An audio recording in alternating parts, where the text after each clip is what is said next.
Israeli Prime Minister Benjamin Netanyahu spoke before a joint meeting of Congress today, and a short time after that speech, I sat down with him for a cable-exclusive interview, and here is more of my candid conversation with the Prime Minister. We go back a long ways. Yes, we do. And very kiddingly, somebody said, is there any chance that the Prime Minister has a birth certificate in Hawaii for those that would like you to run in our upcoming elections? No way. I have a country. I'm teasing. And I'm sure you're teasing, but I have to tell you, I respect America. I grew up in, I spent a few of my high school years in Philadelphia. I visited the Liberty Bell many times. I know this bond. There's a Liberty Bell, a replica of it, right near my office in Jerusalem. And it has an inscription. And the inscription is from the book of Leviticus in the Bible. It says, proclaim freedom throughout the land. That's what we're about. The greatest democracy in the world and the only democracy in the Middle East. I hope we have other democracies soon. There's a deep bond there.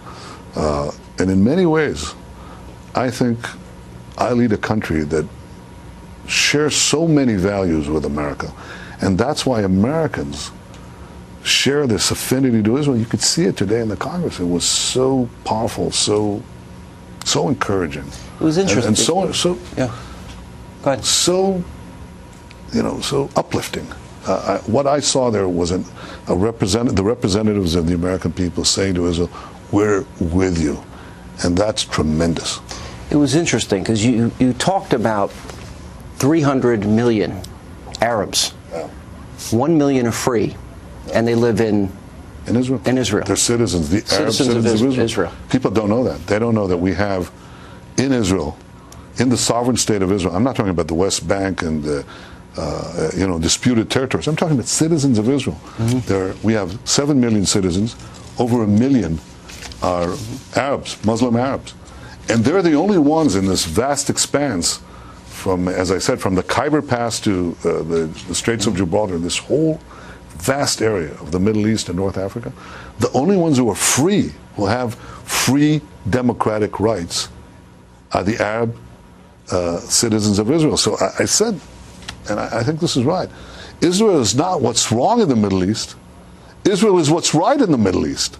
Mm-hmm. It's the only place where you have the kind of genuine democracy so far. And I hope this changes. I hope we see other democracies emerging. You said to President Abbas, tear up your pact with Hamas. You went into detail. You talked about a changing and a growing economy for the Palestinian people, how things are changing.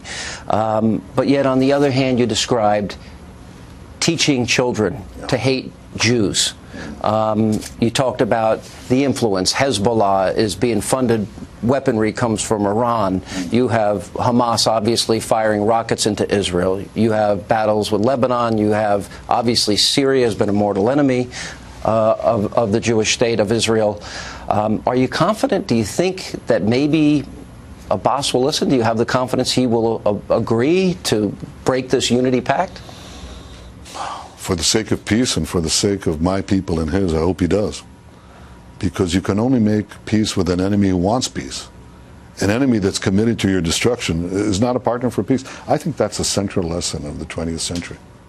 I think if the democracies made a mistake in the 20th century, it's they didn't identify an implacable enemy absolutely committed to fanaticism. Sure. And I think America understands that very well. It certainly understands it with bin Laden and with al-Qaeda. Well, you don't negotiate with al-Qaeda.